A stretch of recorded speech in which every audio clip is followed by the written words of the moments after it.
Greetings, good people. Thanks for clicking on the video. If you're new here, welcome. If you're not, welcome back. All right, it's hot topics time, okay? Charlemagne's on the lineup. Diddy, as usual, is always on the lineup. Okay, Sha'Carri Richardson, her boyfriend, is speaking out. And we got Eva Marcille also on the lineup. Some good news for her and her ex-husband. All right, y'all, as you're coming in, please pay your admission fee. Hit the like button, drop down in the comments, and share your thoughts. Let's get into it, y'all. All right, so first up, Eva Marcille, Eva the Diva, okay? Winner of, I don't remember the cycle, America's Next Top Model, also former Real Housewife of Atlanta, right?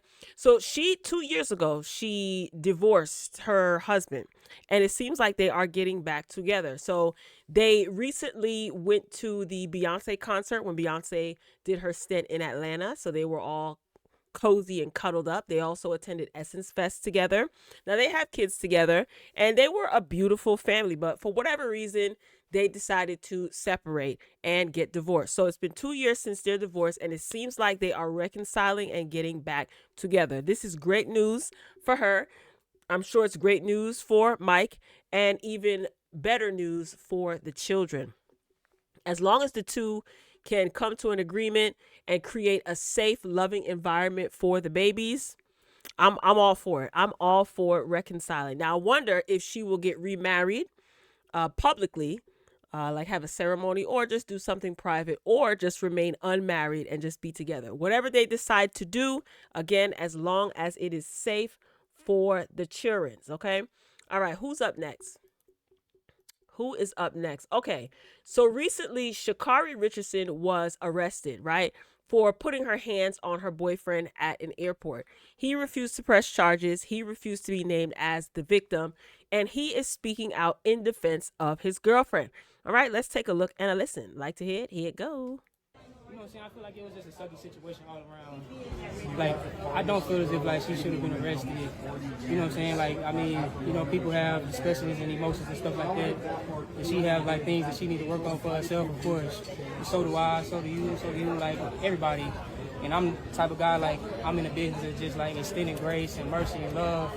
And I feel as if, like, I don't try to look at obstacles either. Like, I just look at, like, situations like this to just, like, you know, take a step back, analyze yourself mentally, and then just try to see what you can do to be your best self so that you can move forward, so you can just be the type of person and a human that God needs you to be for his kingdom and for his glory. And so that's kind of how I look at the situation. And like, and I hate the narrative too of just like, you know what I'm saying, it's so negative. But like I said, it's just like in the state of Seattle, even talking to the cop or whatever, he was just like, it really was nothing I could do. And just like, I understood. But I mean, like I said, it was just a sucky situation. But actually, she's a human being and a great person, and I feel like, you know what I'm saying, like, we've been able to be like really good teammates like all year.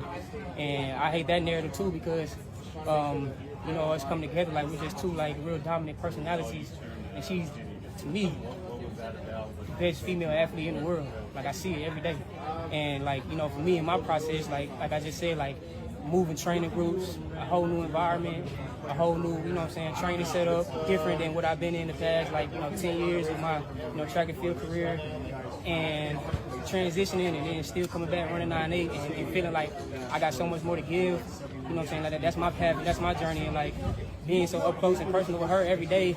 And like, I watched this girl like fall on the track like in February and walk it off like it was, you know what I'm saying, like a cramp, but get back up and have to take like a month and a half of just like rehab and trying to come back. And then 3 weeks later, like, have a competition, and like, you know what I'm saying, like, she just has a lot of things going on, and like a lot of emotions and she's a emotions going on inside of her that, like, not only I can understand, but, you know, nobody can, because she's one-on-one and I'm one-on-one too. And so I know everything is happening in God's plan, because obviously he's one-on-one. And so that's really the main focus and the thing that I just wanted to say.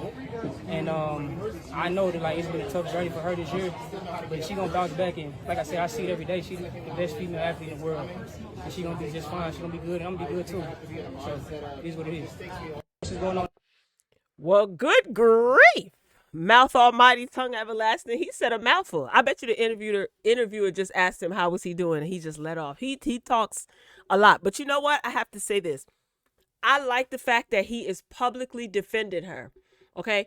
Even though she was wrong as two left shoes for putting her hands on him. Okay, we don't know the story. I understand all of that, but keep your hands to yourself, because if he would have hauled off and slapped you, I'm just saying, y'all. I'm just saying, okay? So I do like the fact that he defended her publicly and he didn't tear her down. That's right, black man. Stand up for your queen. However, it makes me wonder, you over there putting your hands on her too? Do y'all put your hands on each other? I'm not even going to scroll through these comments, because there are some people are making jokes in the comments, and people putting their hands on each other, period, especially in relationships or whatever, is not acceptable unless it's in a form of self-defense. Unless you're defending yourself, keep your hands to yourself. Now, I wonder, what are you guys going to say about Mr. Christian? Christian, I want you to blink twice if you are in danger, sir. Okay? This sounded genuine, but it also sounded genuinely rehearsed. Is it just me? Now, listen, he doesn't want to be painted as a victim. Again, he did not press any charges. He didn't want to be named as a victim in the police report of the initial incident. Sha'Carri, she went to jail, and then the next day she was out. So he is saying nice things about her. I hope that their relationship can remain good, whether it's just like a professional relationship, a friendship.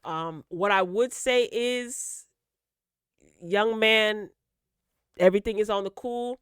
You might want to look into making your escape plan, because if this woman put her hands on you once, 9 times out of 10 she's going to do it again. Same thing that we tell women who are on the receiving end of this type of hands-on treatment, if you know what I'm saying. Trying to avoid certain words. But let me know what you guys think. Do you think he has Stockholm syndrome and he's making excuses for his abuser, and we should deem Sha'Carri an abuser since she likes putting her hands on people and she's violent and aggressive? If the tables were turned, we know how that goes. Share your thoughts in the comments. All right, up next, Charlemagne. Charlemagne is up next. What the heck happened between him and Trump? So one thing I can say about Charlemagne and Trump, they both like attention. They love this. They love this back and forth. They love that their name is trending. They take every opportunity to get attention or get people riled up. So they both are the same as it pertains to attention-seeking behavior. So Charlemagne made an appearance on Laura Trump's show on Fox, and I'm going to play what he said. Hopefully I won't have to cut this part of the video out because of copyright content. Hopefully not. So he said this. Trump responded. I'm going to get into what Trump said. And then Charlemagne gave him Donkey of the Day today. Are we surprised? All right, let's take a look and a listen at what Charlemagne had to say. Like to hear it? Here you go.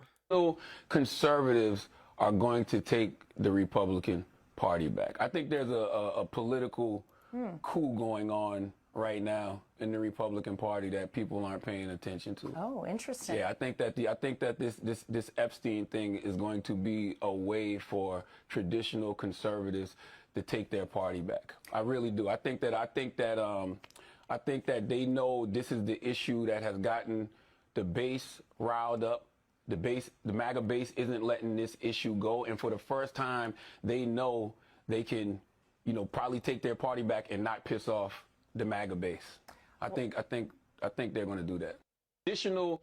All right, so there you have it. That was one of many things that Charlemagne had to say regarding the presidency. Okay, so Cheeto 4547 took to social media, as he always does, and had the following to say about Charla.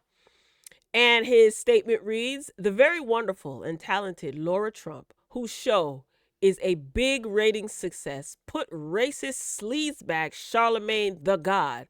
Why is he allowed to use the word God when describing himself? Can anyone imagine the uproar that would be if I use that nickname? He's a low IQ individual. He has no idea what words are coming out of his mouth and knows nothing about me or what I have done. Like just ending 5 wars, including a 31-year bloodbath between Republic of the Congo and Rwanda, where 7 million people, oh my gosh, have died, and there was no end in sight. These things did not transpire, by the way. He didn't know that. Or India and Pakistan, or wiping out Iran's nuclear capabilities, or closing the horrendous open border, or creating the greatest economy where prices and inflation have come way down. What economy he living in? The one here on earth in the United Ghetto States of America? And where stupid and corrupt Joe Biden set the record for doing the worst job, oh my gosh, as president ever. But this dope Charlemagne would vote for Sleepy Joe and Kamala. Remember, 1 year ago, our country was dead. Now it's the hottest, yes, he used the word hottest country anywhere in the world. And then he ended it with MAGA. Yeah, y'all living in the hottest. Those of you who are residing in the ghetto states of America, he said this is the hottest country in the world, like it's a mixtape of sorts. Okay, so Charlemagne then, rightfully so, gave Donald Trump the donkey of the day. Unfortunately, I cannot play this clip because there is music playing in the background, so you can go to the Breakfast Club's page on YouTube and listen to what he said. He pretty much rebutted everything that Trump said that he did in his post. Charlemagne rebuttal. Here's the thing. As far as Charlemagne's politics, in my opinion, from what I've observed over the years as it pertains to the Republican and Democratic Party, Charlemagne, in my opinion, gives very surface level, insight, very surface level, which is fine. And some people say that Charlemagne should stay out of politics. I don't agree with that. I believe as a taxpaying citizen, just like some people say Cardi B should stay out of politics and not give her opinion. I don't agree with that. I feel like if you're a taxpaying citizen in this country, whether you vote or not, I do think that Charlemagne loved this though. You can tell, whoever prepares his donkey of the day statement, like the written statements, did a good job. I think Charlemagne can be an idiot sometimes when it comes to certain topics, but I think he does that on purpose to get people riled up talking about him and to trend. Trump does the same thing. So they're pretty much two sides to the same coin, kind of, sort of, in my opinion. But as far as Charlemagne giving his opinion on Trump and the administration, he straddled the fence when it came to the Democrats. Whatever, that's his choice, like I said. Just like Trump can get on social media and say whatever he wants. Meanwhile, inflation is through the roof. Unemployment is extremely high, and you're worrying about a low IQ radio jockey named Leonard McKelvey, and you're the president of the United States, ghetto states of America. Yeah, good job, Cheeto. Moving along. Oh, boy. Now, this is interesting, okay? It seems like Diddy has been in the news cycle every day for the past several weeks. It's always something with Diddy. So his ex-girlfriend, Gina, right, who dropped out of his case as victim number 3, she has the audacity to not only write a letter to the judge, but this letter they present to the judge. This is absolute foolishness. This is so stupid.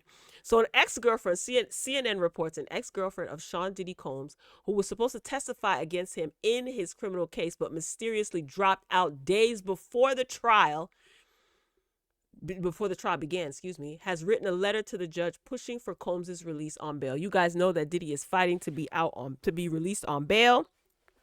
He wants to be home before he is sentenced in October. The judge has basically denied him, I think, 3 times, whatever. So Virginia, who goes by Gina, was part of the prosecution's case against Combs, initially anonymously referred to as victim number 3. The prosecution, y'all fumbled this big time. Anyway, but before the trial began, prosecutors alerted the court while victim 3 was under subpoena to testify. They had lost touch with her and her attorney, and she may not show up. So she didn't show up, basically. And it makes me wonder if she was being forced or threatened to testify, right? But now she is popping up defending Diddy. saying that he should be bailed out. All right. So let's get into this letter. Okay, this was posted on the Shade Room on their Instagram page. This was the first page. That's a picture of Gina. My goodness, this is all weird. Okay, so let's read some, not all, of this letter. All right. So it starts out, "Dear Your Honor, my name is Virginia, and I am writing as the person identified as victim 3 in this case. I have known Sean Combs for many years in both personal and professional capacity. From that experience, I have seen him primarily as a father, a family man, and a businessman, roles that he has always striven to uphold. I provide this letter to share my observations about his character and to respectfully request that the court permits his release on bond while the case proceeds. I acknowledge and respect Mr. Combs stands accused and that the court must weigh public safety and the integrity of the legal process. At the same time, I believe it is important that for the court to have a full picture of who he is beyond the allegations." Let me tell you why this is a bleep show. She was supposed to be the prosecutor. She was supposed to be the prosecution's witness. Now she writing a letter requesting for him to be released on bail. What is going on in America, in these ghetto states of America, the hottest country in town? The letter goes on to read, "Our relationship, like many, was not always perfect. We experienced ups and downs, and mistakes were made, but he was willing to acknowledge his mistakes and make better decisions in the future. Over the years that followed, he made visible efforts to become a better person and to address the harm he had caused." This is the young lady that she did an interview with Tasha K years ago. I remember this interview years ago. And she said some of the most horrendous things happened to her at the hands of this very Diddy that she is asking the court to release on bail. So this really doesn't look good for the prosecution, but it doesn't make her look good either. Like, her credibility is shot, especially if that interview starts circulating and the judge sees this. Who convinced her to write this letter?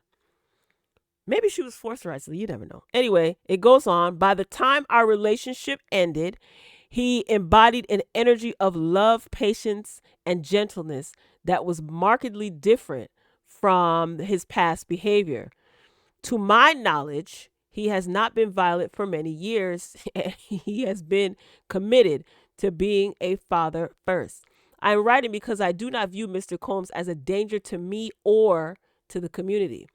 This is his first criminal case. Throughout the investigation and proceedings, he has been cooperative, respectful, and compliant." This sounds like she had help from maybe his legal team. She was a witness for the prosecution. How the heck she end up writing this letter on his behalf? All right, let's wrap this up. He has substantial ties to his family and community, including children who depend on him for emotional and financial support. Ding, ding, ding. You do too, Gina. Let's keep it real. Allegedly. Granting him bond would allow him to continue caring for his family and fulfilling his responsibilities while still subject to the court's supervision. I want to ensure the court that if released, I believe Mr. Combs will adhere to all conditions imposed and will not jeopardize his freedom or the well-being of his family. Allowing him to be at home will also support the healing process for all involved. I respectfully ask that you consider these factors when deciding his eligibility for release. Thank you for your time and consideration. Respectfully, Virginia. And I don't know how to pronounce her last name. Child, that judge probably balled that letter up as soon as he saw it. So here's my question. She's not being held in contempt of court. She was subpoenaed to testify for the prosecution. She went MIA. So how is it that she wasn't held in contempt of court? So all my royal intellects school me on this. Like, how she just popping up and just saying, hey, I got a letter and Diddy should be released. I don't know. This is just a hot mess, okay? I wish them all nothing but the best. But my dear, how is it that you did an interview that Diddy was very hands-on and very aggressive and violent, and now here you are years later writing a letter? Your credibility is no bueno, right? Her credibility can't be good. And like I said, the judge probably balled up that letter and tossed it in the trash, okay? Good luck. Diddy, if you're going to have people writing letters, I suggest, why can't his legal team get people who have a strong presence and can co-sign for his seemingly rehabilitated behavior? Where Al Sharpton at? Get Al Sharpton to write him. Somebody, well, maybe not. I don't know about pressing curl Al. Anyway, the point that I'm making is that I don't think GINA is a strong somebody who has a strong character, considering you skipped out on court to be writing a letter. And the judge is just going to look at all of this as folly and probably get so irritated and annoyed and take that into consideration when sentencing him. I don't know. This is all playing out right before our eyes. So I'm going to update you guys as the information comes. All right. That's all I got, y'all. Ain't got no more. What I want you to do is drop down in the comments and share your thoughts. Let me know what you think. Hit the like button if you haven't done so already. That is your admission fee. I greatly appreciate it. And I will meet you guys down in the comments. I'll be back, though. I'm signing off for now, but I'll be back for something soon. All right. I love you for watching, and I will talk to you later.